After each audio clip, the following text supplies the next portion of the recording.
Assalamualaikum warahmatullahi wabarakatuh. Perkenalkan, nama saya Muhammad Raihan Aditya dari Prodi Manajemen dengan NIM 2892258. Di sini saya akan mengerjakan tugas UTS Manajemen Keuangan, yaitu tentang manajemen modal.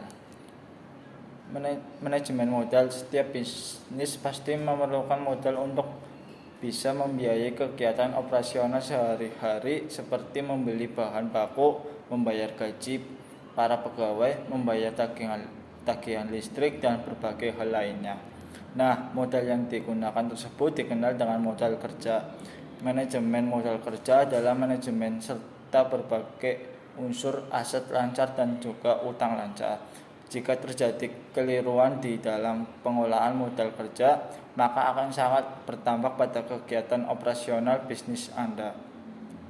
Namun bila Anda dikelola secara efektif dan juga efisien, maka akan mampu memberikan banyak sekali manfaat dalam perkembangan bisnis untuk jangka waktu yang panjang.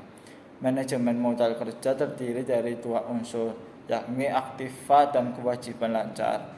Dalam dunia akuntansi, manajemen modal kerja adalah suatu strategi dalam memelihara tingkat keseimbangan aset lancar dan juga kewajiban lancar, seperti pengolahan arus kas, persediaan serta utang dan piutang perusahaan.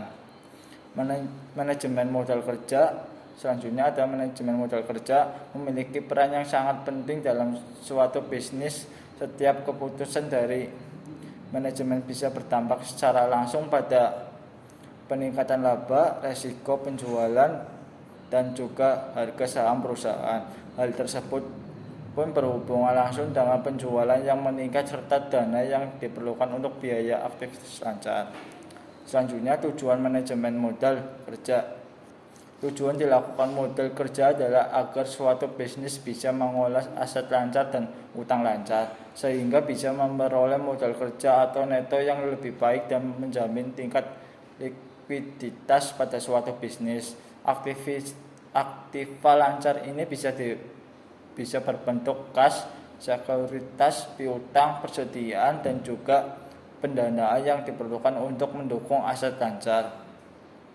Tujuan lain dari dilakukan modal kerja antara lain adalah sebagai berikut: memenuhi laba ataupun rugi suatu bisnis, memaksimalkan dana dari pemilik saham, area mempunyai rasio keuangan yang lebih positif, mampu menghargai modal kerja agar pembayaran kebutuhan bisa dilakukan secara tepat waktu, melindungi perusahaan dari terjadinya krisis modal kerja. Selanjutnya, konsep modal kerja. 1. Konsep kuantitatif. Konsep kuantitatif pada manajemen modal kerja adalah pada kuantitas ataupun jumlah biaya yang terdapat di dalam unsur aktiva lancar. Aktiva lancar juga mempunyai dana yang berputar kembali dalam waktu yang cenderung lebih pendek ataupun dalam bentuk semulanya. Jadi modal kerja dalam konsep kuantitatif adalah seluruh jumlah dari aktiva lancar memiliki perusahaan.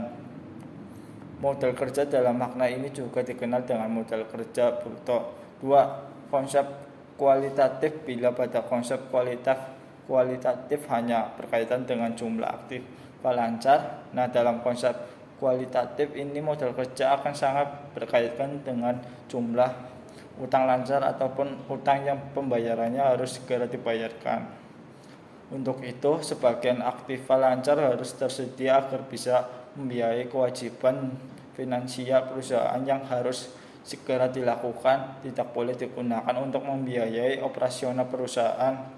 Tujuan utamanya adalah agar pihak perusahaan mampu menjaga tingkat likuiditas modal kerja. Kualitas pun sering disebut dengan modal kerja neto. Selanjutnya ada konsep modal kerja. 3. Konsep fungsional. Dasar utama dalam konsep fungsional adalah biaya yang tersimpan sebagai modal dan juga dana yang dikeluarkan mempunyai fungsi dalam memperoleh pendapatan bisnis. Konsepnya adalah sebagai biaya akan digunakan agar bisa menghasilkan pendapatan dalam periode akuntansi atau yang biasa disebut dengan current income. Nah, sebagai biaya lain juga digunakan pada periode akuntansi ini. Namun tidak semua dana tersebut digunakan agar bisa mendapatkan current income. Sebagai dari dana tersebut juga digunakan untuk biaya penghasilan pendapatan ataupun untuk periode akuntansi selanjutnya, yang umumnya dikenal dengan future income. Contoh sederhananya, katakanlah ada suatu bisnis yang melakukan penanaman modal pada sebagian dananya pada instrumen obligasi pemerintah. Lalu dana tersebut ternyata berhasil menghasilkan current income dalam wujud bunga ataupun income.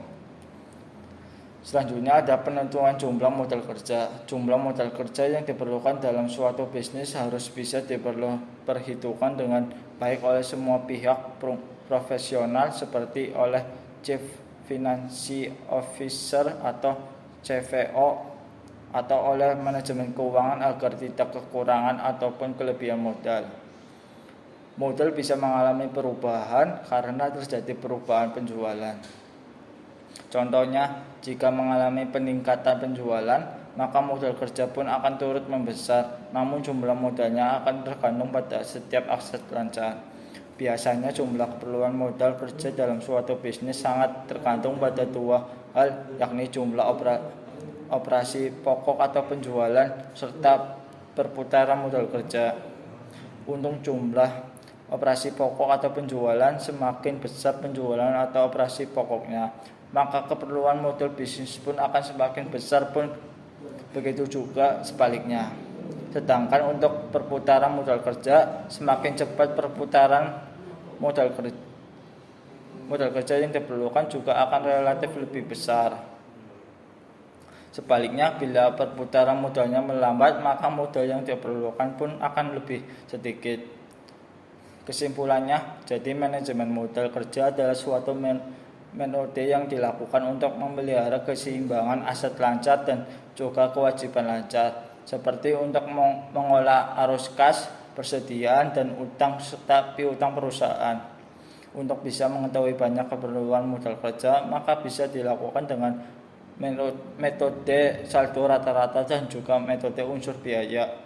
Suatu bisnis harus dilakukan manajemen modal kerja agar bisa memaksimalkan pengeluaran dalam suatu tingkat penjualan, mendapatkan dana dari para investor, menghasilkan modal kerja agar pembayaran keperluan bisa dilakukan secara tepat waktu dan juga mempunyai perlindungan dari terjadinya krisis modal kerja. Sekian dari saya. Assalamualaikum warahmatullahi wabarakatuh.